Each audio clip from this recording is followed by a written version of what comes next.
Lakes and ponds are frozen, and that means anglers are looking to catch some fish living right below that surface. This week in Fish and Wildlife, we share some safety tips you'll want to know before you auger that hole. This week in Fish and Wildlife, sponsored by your local Montana Toyota dealers. Thursday morning time once again for This Week in Fish and Wildlife. This morning we're out on the edge of the East Gallatin Recreation Area. Joining us this morning, Sergeant Matt Wemple. Matt, there's some folks out ice fishing. This is a great time of year to go do that, but you are suited up for some things that maybe we should keep in mind if we're going to do this. Talking about in general, ice fishing season is underway now. One of the things you want to be sure of is the condition of the ice. Before you even worry about the equipment and everything else, should you even be on the ice. If we've been having good cold weather, early and late in the season is when ice can be most dangerous and most unpredictable. So you look at the ice reports for the areas you're going to. You know, depending like up in the mountains, usually ice conditions are pretty good. Out on the prairies, say along the Rocky Mountain front, for instance, depending on what the wind conditions have been doing up there, it can warm up fast and can change ice conditions overnight, depending on what the temperature changes and so forth. So you want to really make sure you can usually judge the color of ice. It will tell you what kind of condition it's in. If it's blue, usually it's really good. If it's dark, grayish colored, could be sketchy, could be a little unreliable.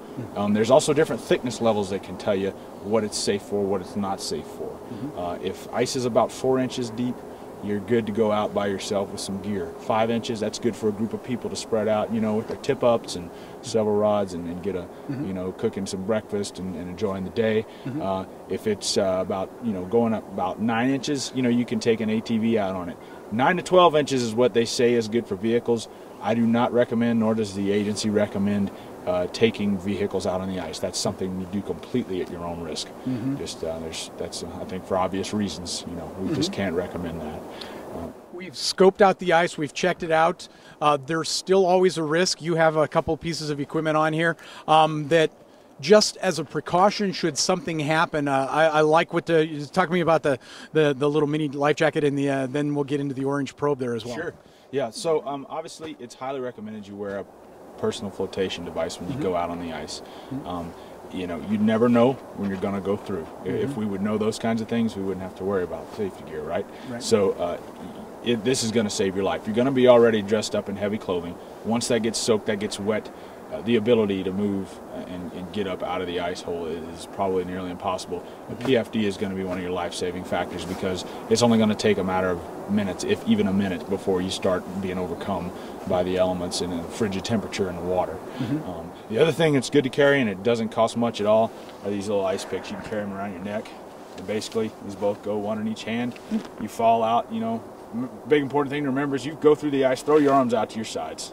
And if you get these ice picks in your hands, you just jam them into the ice, and you can use them to pull yourself up out of the ice like that. Real inexpensive, you know, can save your life. You mentioned, kids, this is a great activity to do as a family. You can come out and make some hot chocolate, spend a great day enjoying Montana's wilds and that. But if you're going to take your kids, keep an eye on them. Absolutely. You know, do not leave children unattended. Make sure they're wearing personal flotation devices. Always have good accountability of where the young folks are at. Thank you very much, Matt. And that's This Week in Fish and Wildlife. This Week in Fish and Wildlife was sponsored by Toyota. Let's go places.